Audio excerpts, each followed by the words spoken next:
भरत वंश की धरा के ऊपर राणा सा बलवान नहीं, भरत वंश की धरा के ऊपर राणा सा बलवान नहीं, स्वाभिमान में जंगल भटके ऐसा कोई इंसान नहीं, चौड़ी छाती सिंह की भांति वाला कोई इंसान नहीं, और मान के खातिर मरने वाला राणा सा बलिदान नहीं। दोस्तों आज 18 जून है, यानी 18 जून सन 1576 को महाराणा प्रताप और अकबर के मध्य एक बहुत विशाल युद्ध हुआ था, जिसमें महाराणा प्रताप को ही विजय प्राप्त हुई थी, जबकि महाराणा प्रताप की सेना बहुत छोटी थी और अकबर की सेना लगभग 80,000 थी। दोस्तों एक बात ध्यान में रखिए कि जब जब घर टूटेगा तब तब पड़ोसी लूटेगा। यानी हम अगर अपने भारत के इतिहास को देखते हैं कि जो भिखारी बन के भारत आया वो उसके अंडर में पूरा देश हो गया और वो भारत का राजा बन गया। चाहे वो महाराज पौरुष आम्भी ने साथ अगर सिकंदर का नहीं दिया होता तो भारत मतलब महाराज पौरुष नहीं हारते। फिर देखिए चाहे गुलाम वंश हो, चाहे एवक डायनेस्टी हो, और चाहे अंग्रेज़ों की ब्रिटिशर्स डायनेस्टी हो या ब्रिटिश का शासन हो, या पृथ्वीराज चौहान को, किसी को देखिए कि इसमें आपस में ही लोगों ने गद्दारी कर लिया, जिसकी वजह से हमें हार का सामना करना पड़ा।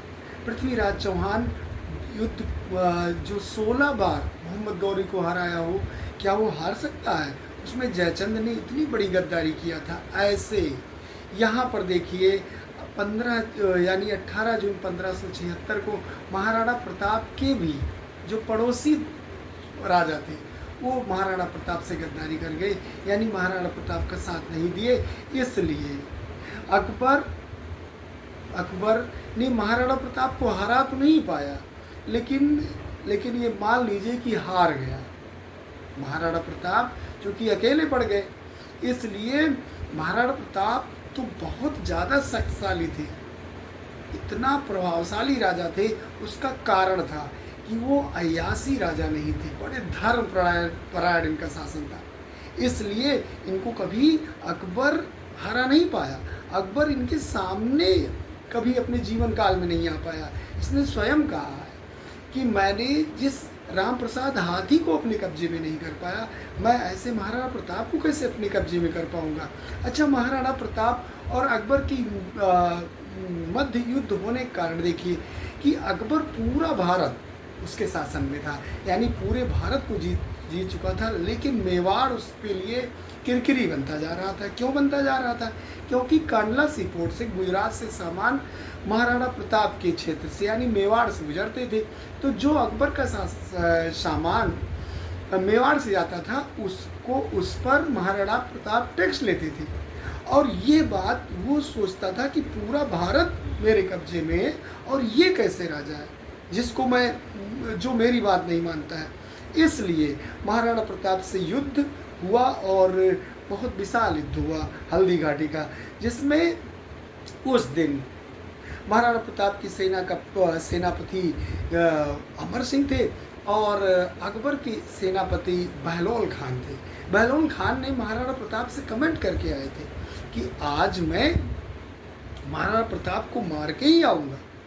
पता चला कि जब युद्ध क्षेत्र यानी हल्दी घाटी में जब बहलोल खां पहुँचता है तो वो और किसी को नहीं ढूंढता है, सिर्फ महाराणा प्रताप को। और जब महाराणा प्रताप को ये पता चलती है तो उनकी आंखें क्रोध से लाल उठती है और इतनी ताकत आती है कि एक तलवार के वार से बहलोल खान को घोड़े सहित आधो हाथ फाड़ देते हैं और अकबर की सेना में पूरा मुँह मच जाता है और सारी सेना बिखर जाती है और भाग जाते हैं। लेकिन वहाँ पे महाराणा प्रताप फिर गिर जाते हैं और झाला जो महाराणा प्रताप का बहुत वफादार मित्र था वो महाराणा प्रताप को उस टाइम बचा लेता है।